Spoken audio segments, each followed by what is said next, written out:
Vamos a provocar entonces el debate sobre el tema deuda que fue planteado en la primera parte de este programa, y quisiera dar la palabra a Mauricio Pozo en relación a lo que acabamos de escuchar del economista Varela. Esto es que las dimensiones de la deuda no son mayores.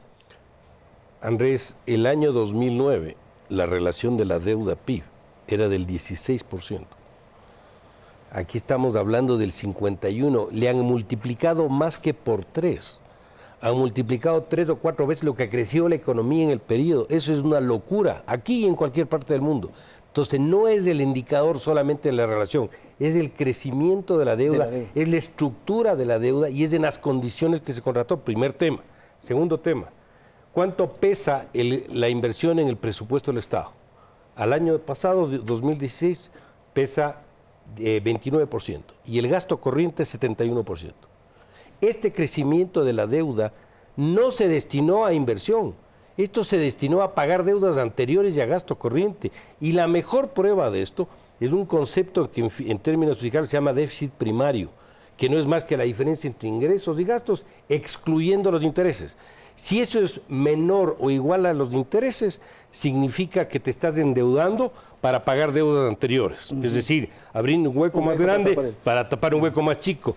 Y ahora no solamente que es menor, es negativo en 4.000 millones. Es una locura. Entonces, aquí no hay dónde perderse. Y si no fuera así, ¿por qué tenemos que ir a pedir limosna donde los chinos a que nos presten las condiciones que nos prestan? Es porque ya es un país que ha entrado en una suerte de embudo de endeudamiento. Ok, Marcelo.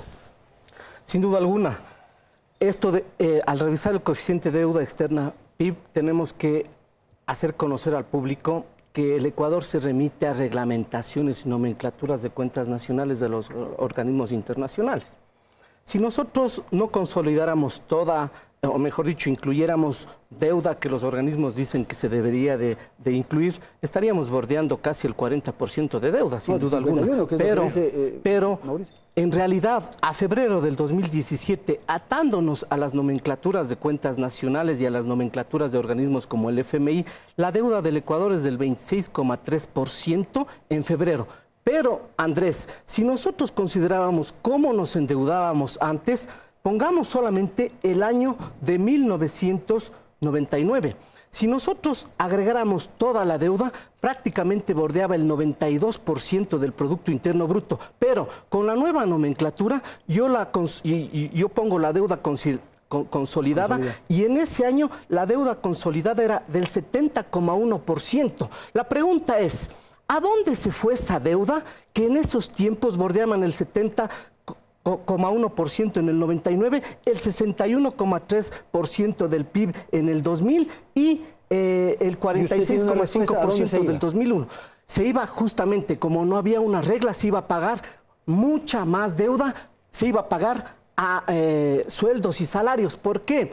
Porque como el Estado no recaudaba, porque la idea es de que el Estado no tiene que recaudar para que la actividad económica funcione, al dejarle sin ingresos al Estado, ¿cómo podía yo cubrir los sueldos y salarios? La deuda que tenía que era para pagar el funcionamiento del sector público. Por supuesto. Ahora, en cambio, tenemos recaudaciones que nos permiten cubrir muchas de estas condicionalidades. Luis Espinosa. Buenas. Yo la verdad creo que no tiene mucho sentido que los economistas nos pongamos a discutir conceptos de si es deuda consolidada, es deuda. Al final es deuda. Y lo importante es, el año que viene, este año el gobierno ecuatoriano tiene que pagar todo lo que ha pedido prestado y todo lo que ha aplazado de pago con deudas con China. Y eso hay que pagarlo. Y podríamos discutir cómo era la economía en el año 99, el año 1899. Sería un debate apasionante. Pero la realidad es que nuestros televidentes están pasando una crisis grave ahora, que la gente no encuentra trabajo. ¿Por qué? Porque podamos seguir diciendo que este gobierno lo ha hecho todo maravilloso, pero no ha sido porque el gobierno de la Revolución Ciudadana ha tenido un pésimo manejo de la economía que nos ha llevado a la crisis donde estamos. Podemos